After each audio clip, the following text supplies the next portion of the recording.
What's going on, YouTube? Welcome to episode 106 of the U.S.S. Enterprise D tutorial. I'm Zerleet, and I just want to thank you very much for tuning in today's episode. If you haven't, please don't forget to hit that like and subscribe button and helping me in supporting the channel. I can't thank you enough for that. Today we've got about a 22-minute episode. Before we get into that, be sure to join the Discord. I'll have a link in the description below. I have a poll going on right now for what the next ship build is going to be.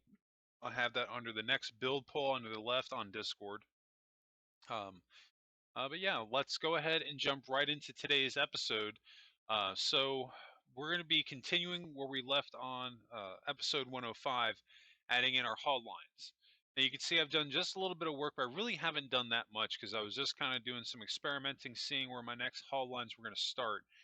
And what I ultimately decided to do, we're going to have more of these, but these are really just going to be the starting ones.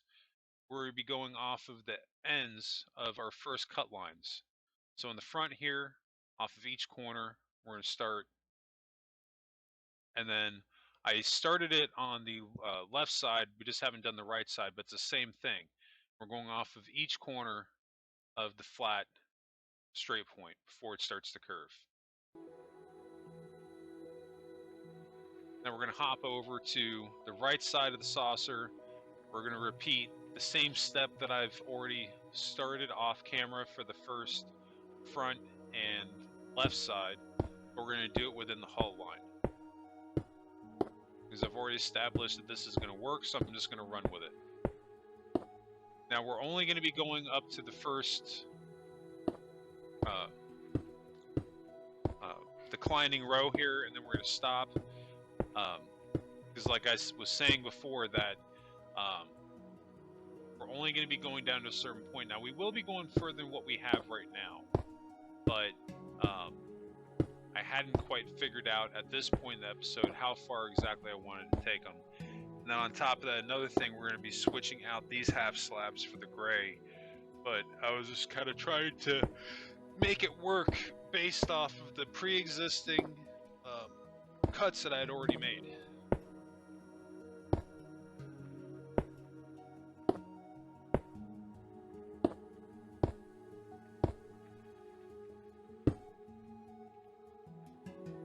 Okay, that's looking pretty good. Now let's go ahead and replace the front row and the left side with the half slabs in the hull.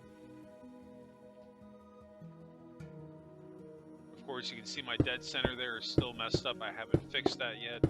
That's actually going to be messed up there for a little while because, again, it's something that I just noticed. I think it was like 2 or 3 weeks ago I was working on the ship, and I noticed that it was off-centered, so I went back and I fixed it.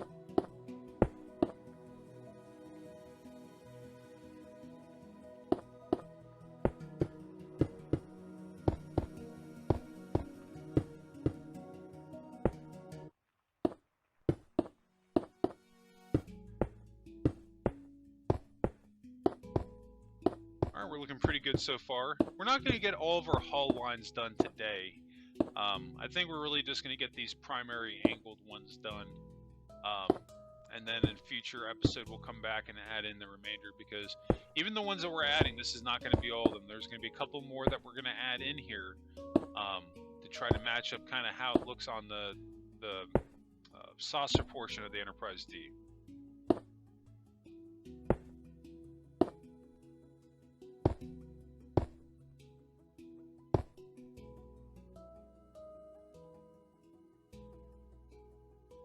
Alright, looking pretty good so far. We just got to do this left side now and we'll be in pretty good shape.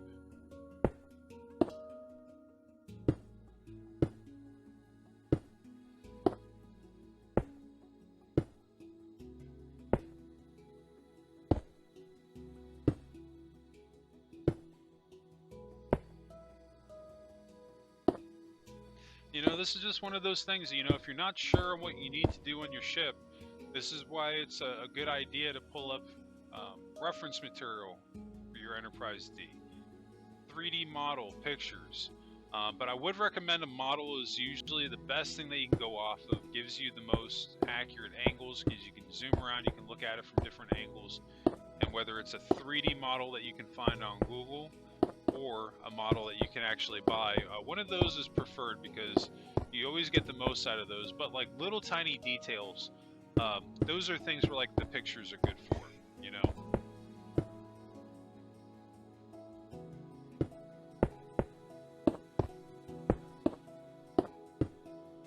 Because this is where it's going to start to get a little bit more difficult to detail our ship, because, you know, again, the Enterprise D does not have a ton of detailing when you take away the Aztecing. But you can easily make the argument that, well, the Aztecing's there, you don't see it. Because, I mean, when you watch Next Generation, you never see the Aztecing on the ship unless you get really, really, really close to it. I mean, I don't know.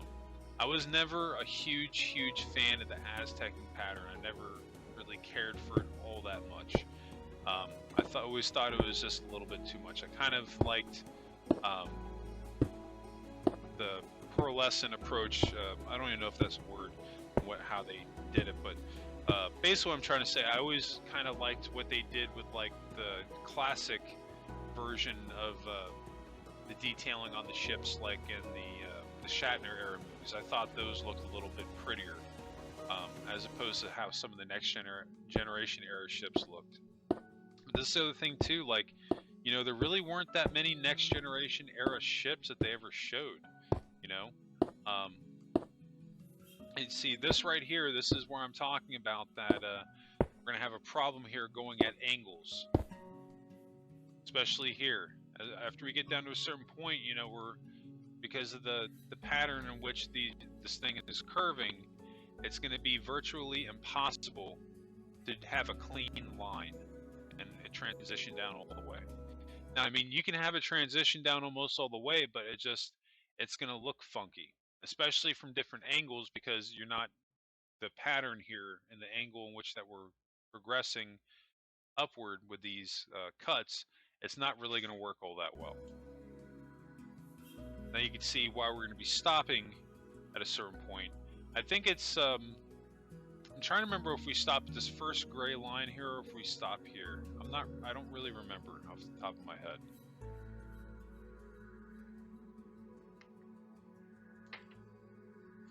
So don't hold it against me. All this stuff is just kind of blurred together, you know, as I've gone, because I've spent literally a year of my time working on this thing, and it just kind of started to bleed together a little bit.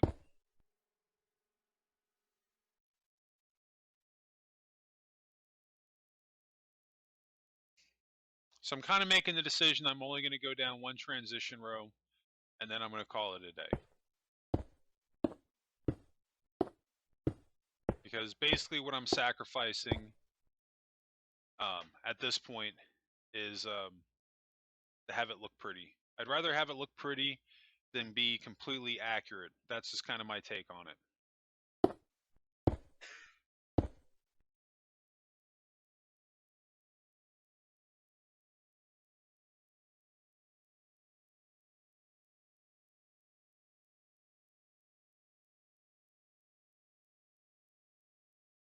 All right, now we're going to do the same thing. Just make sure we go down with our cut line.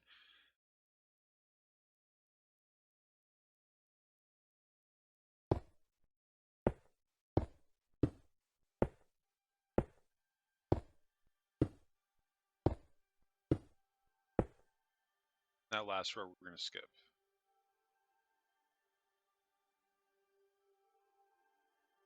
You know, this is just one of those things too that, you know, you can plan out to do this stuff, but it's not really until you try to build it and put it down that you're going to know whether it's going to work or not.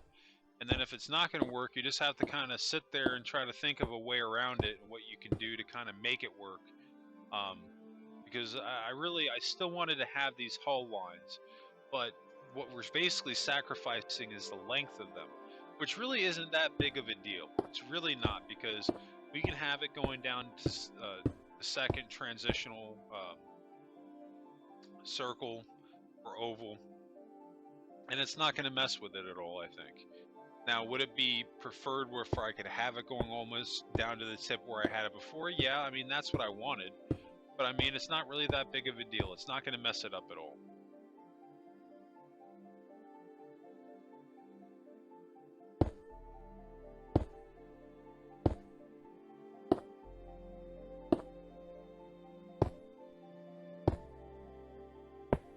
Alright, now we're just going to come back and fill in this stuff here. You can see, you probably noticed there on this first row, I end up filling this in. And that's because what I'm doing is I'm going in one with a cut. So that's going to be another reason why we're going to end up switching up a color and having it build the same height as our hull line, so we can actually build it going all the way up to that block, because I didn't want it going down 2 blocks there. That's why I skipped that row. But it's going to look funky. That's going to be the only problem with it. Now it looks a little weird right now because we've only got 9 cuts that we've made so far. 3 on the left, 3 on the right, and then 3 in the middle. But it'll look better when we start to adding in more of the cuts that we're going to add on the sides here. It'll look a lot better.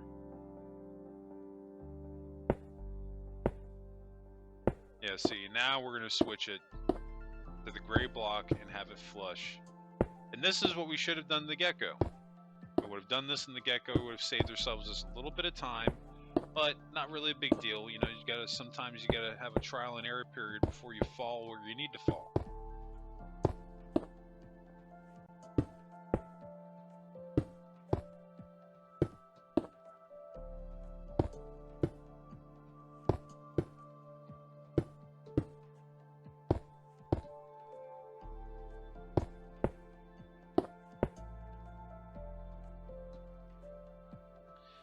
That already looks way better than what we had before, so we're just going to continue that on now, and then we're going to do the same thing on all the other sides.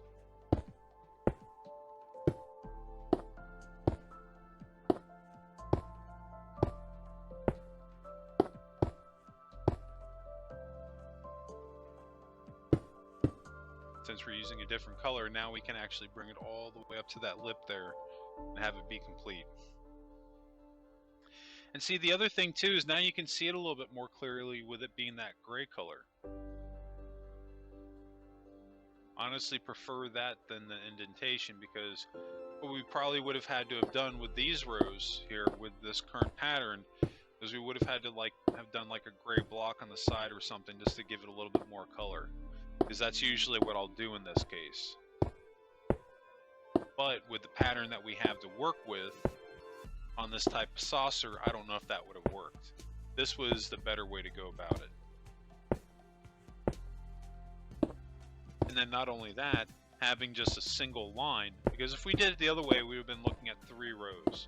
One with the indentation, then the 2 grays rows on either side of that, so you would have been looking at 3. But right now, we're just looking at 1, so again, you know, that's helping us to, you know, trim down how big some of the stuff is on the outside. And again, you know, it's all about making this ship feel bigger on the outside than it really is.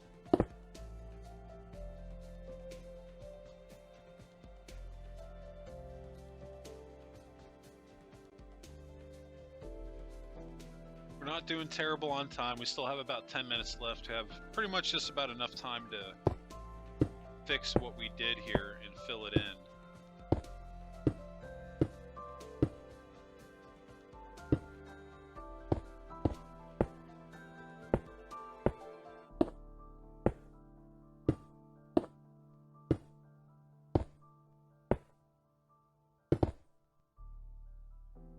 That looks pretty good.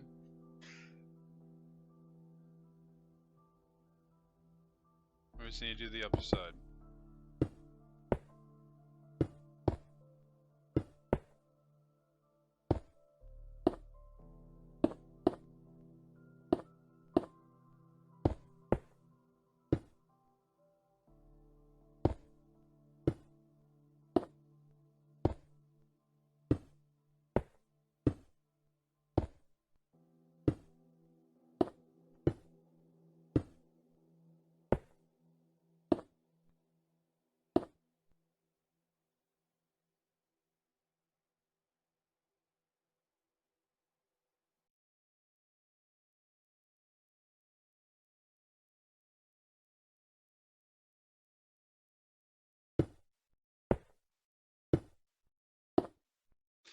So I'm just going to kind of let this play out.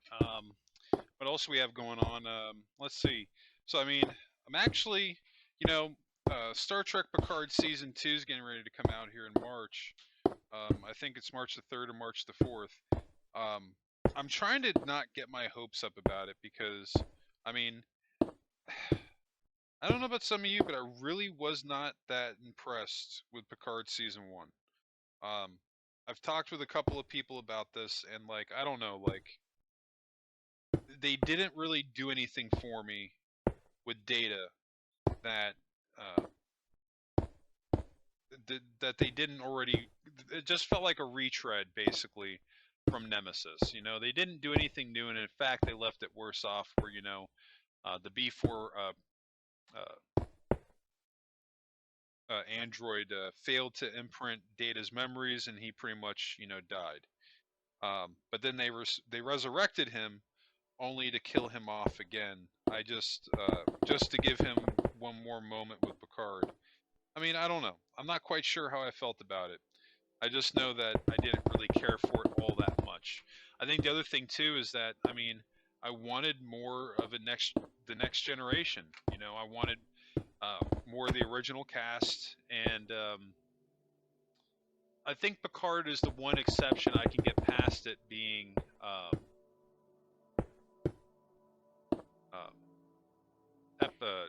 where it's a continuing storyline for the season because it's basically like a remake of All Good Things, but it's not even a remake of All Good Things the way that they're doing it. But it seems like where they're going with season 2, that might change all that. I don't know. We'll see.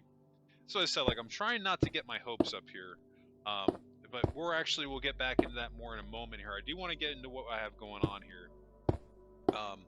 And that's that on our side angles, we went flush with the hull. And then on my straightaway here, you can see I'm going in one. And that's something that we're going to have to adjust because we want to make sure that everything that we're doing here on every single line matches. So in that scenario, we only need to bring this straight line down to this row. Everything past this, we need to get rid of that. And then on top of that, we need to make this line flush with the hull line so this way it matches those two other sides. Because otherwise, it's going to stand out like a sore thumb and it's just not working. But no, getting back into Picard, I really do want to be excited about it because I thought Q should have been in season 1, and I have my hopes on what they could do. But I think, like, even if that's not so bad, I think the other thing that's ultimately going to affect me is that, again, they're not bringing back the TNG cast, it's just Picard. And that's something that's going to bug me a little bit, I think for me, like, with Picard, I wanted a couple of things. I want like a full, not just reunion. I want the TNG cast back, whether they're on one ship together or spread out. It wouldn't have mattered to me at this point, as long as they were on the show. If you were going to bring Data back, I would have wanted a more satisfying conclusion for him, or revisit whether they bring him back as a human or something like that. I would have preferred that to them bringing him back again just to kill him off again. I did not care for that one bit. I think that they could have dealt with the whole CGI issue and not spending all that money, just having Q show up and snap his fingers and making Data human, or having his human brother make him a humanoid body like he did for Picard that ages, because that seemed like the logical solution there. But I don't know, I'm trying not to question it too much. Just some of those things, some of the choices that they make with like some of this modern Star Trek, it doesn't really seem like they think about it too much. It feels more like they're in a relay race to get it done, as opposed to doing stuff that makes sense. So we'll kind of have to see where it goes. I think the only reason I have hope that maybe it can actually turn out pretty good is because they have time travel involved, and that with the time travel it can kind of erase all that and maybe kind of fix a lot of those things I was talking about. But again, I'm not really going to get my hopes up with it. I think as far as Star Trek goes right now, the only show that I'm actually really looking forward to is Strange New Worlds. and that's a combination of two things: the cast that's involved, and then on top of that, the show being serialized, where they can have multiple different storylines rather than just continuing on with one that may not necessarily be that great. Because that's something that it's missing today. It's just Star Trek in general. Um, you look at the movies and the shows. They both have the same problem. They keep doing the same worn out thing over and over again, trying to be edgy when it's been played out. Like with the movies, I love them. I actually like when the Kelvin movies first came out. I really wasn't all that thrilled with them, but over time, I've actually really enjoyed them. But with that being said, I think the whole next big villain thing with Star Trek with the movies is just kind of done for right now. It's like, how many times are you going to do it now at this point before it gets old? I think some of the best movies and episodes in Star Trek was where they had a problem to face, rather opposed to a next mustache twirling villain that's going to take over the galaxy. Like, it's been done so many times now to the point where it's like, I want to see something else. This is why I'm excited about Strange New Worlds, because we have that variety to look forward to. You know what I mean? Where they can tell different stories and give us different points of view on things, different types of storytelling, where it's not just your standard either big villain or mystery that Star Trek has been doing now for like the past decade. There's just so much more that they can do with it. And I'm hoping, because I really want to like Picard, I'm hoping that when season 2 comes out, that they kind of set everything right.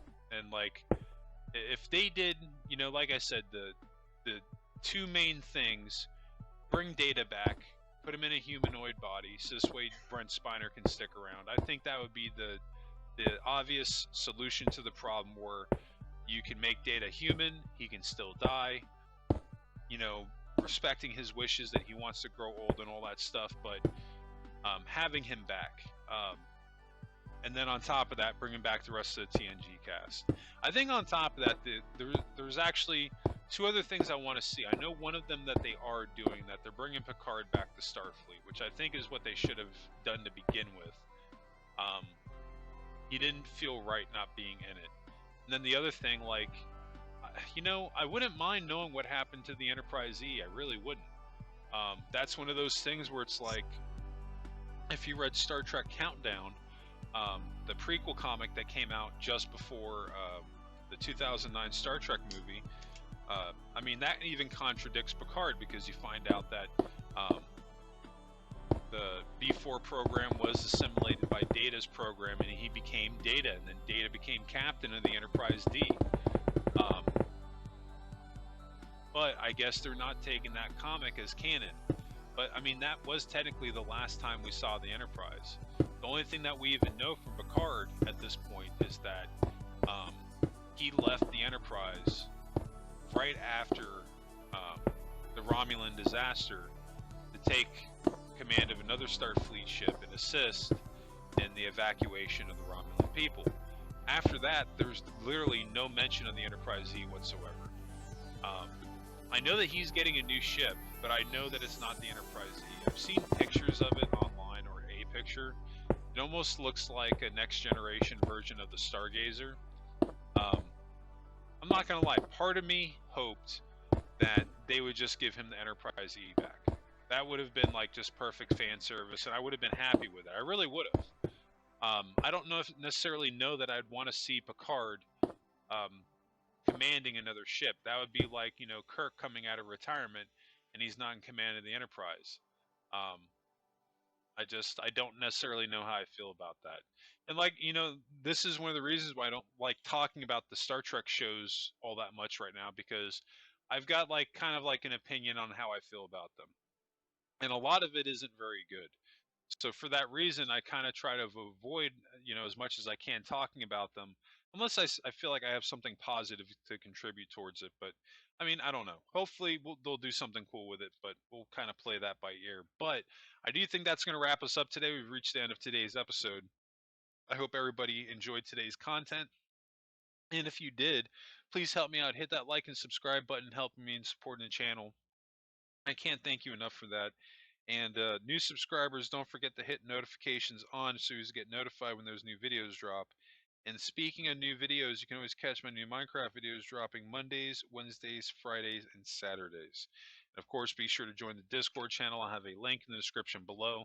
Anyway, that's going to wrap it up for me. I just want to thank everybody again for tuning in today's episode. I hope everybody is a happy and